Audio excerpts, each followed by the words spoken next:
Hey, David from DavidWygant.com. Today we're going to go through something that will scare the living shit out of all of you. Yeah, that's right. You see our phones, okay? Yeah. So we've been involved in this like long-term relationship, very long, right? Yes. And today is the day that we have decided, okay, together as a couple, we're role-playing here, okay, folks? Fucking just play along with it, right? Go with it. But it's the exchange of phones. Oh. So, you know that feeling when you're dating somebody? Uh-huh. And the phone goes off and he like quickly like hunches down and has like ape posture, right? And like quickly goes like, or flips it over, does the good old flip. Oh yeah, the flip, right? The flip. So I've learned like little tricks. Okay, first off, okay, how we can build trust in a relationship, okay, right? When we hang out, let's say, and my texts don't show up on the home screen, okay, I'm not trustworthy. Oh. Think about it, right? What if it's the name, but you can't see the message?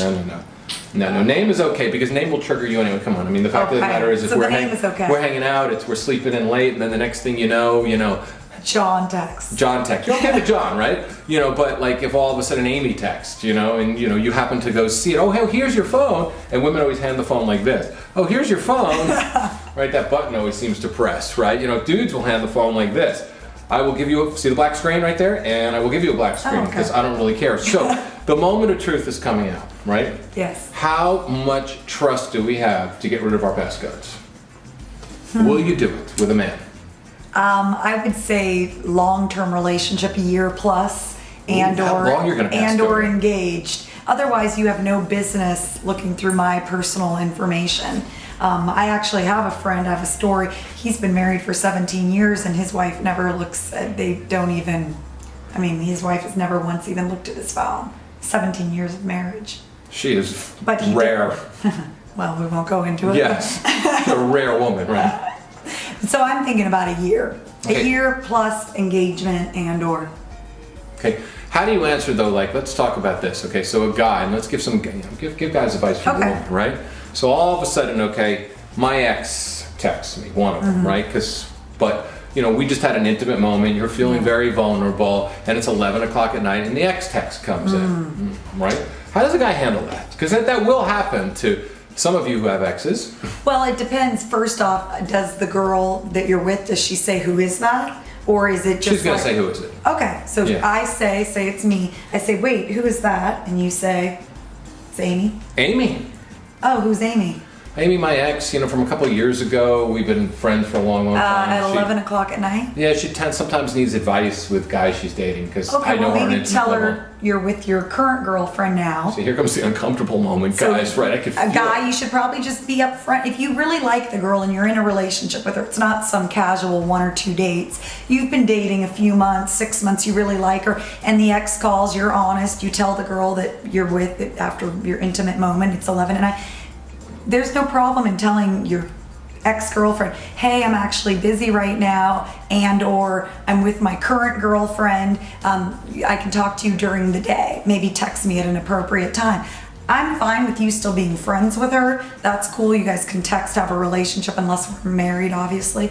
But if we're still just dating, be friends with Amy. But just tell Amy to respect your current girlfriend and respect late night texts. That's perfect, because that is that ball shriveling moment that we get. Yeah. It's like it goes right there. It's like it hurts because we just think to ourselves like, holy shit, I've been caught. And even if we haven't done anything particular, we still feel that way. And I think when it comes down to phones, I think you have to be as open as possible. I think being honest is the best. Be honest because they can't get mad at you if you are honest and then actually do something about it. But if you choose to be honest and then text Amy back and not care that... Is that dad two? Is that dad number two? Or who's my dad has 2 cell phones. Josh, who's dad number 2? Dad 2. Seriously, are you cheating on your other dad? I mean, what the fuck is going on here, man? Like if you were my son and I saw dad 2 come out, I'd think to myself, Jesus Christ, you are cheating on me as a son.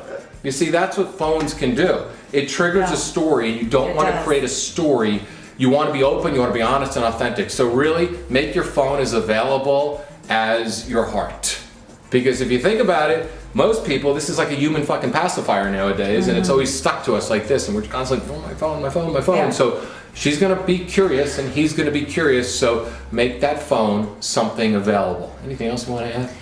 Yeah, just obviously don't do it in a jealous kind of way. Like if she's getting a text, it's the other way around, and you're with her and it's kind of like a late night text and it's from a guy and you're wondering why is John texting her at 1 o'clock in the morning. Ask her, hopefully she's honest. If she's honest, don't grab the phone from her and say, let me text him and tell him. Oh, I hate that. You don't ever grab That's someone text else's bravado. personal, things. It's kind of like, it just shows that you have a jealousy issue, and that's a huge turnoff for women. And it can also scare the woman if you have only been intimate a few times and you're already like grabbing things. That's just a huge turnoff. Even if you want to resist the temptation, be the bigger person. Just say, hey, that's kind of weird that John's texting you at 1. Maybe tell him to text you during the day. And that's totally acceptable. You don't seem jealous, but you're upfront, you're straightforward. You're kind of say, oh, it makes me uncomfortable. And that's honesty, the best policy for me. Down below, you're going to subscribe. You're going to text your name into that little box, okay? You're not going to hide. Actually, you know what? You're not going to fucking pretend to subscribe. You're going to subscribe because you got to be honest and authentic here because you need this advice, right? So then every single week, I'm going to bring you a couple of videos. Plus, you got something about your vagina you need to tell people? Oh yeah, check out the Vagina Diaries. Subscribe on YouTube, hilarious sketch comedy. It's about dating, relationships, all the stuff that David talks about. Funny shit. Check it out, the Vagina Diaries. See you soon. Vaginas are good to check out. Yeah, they are.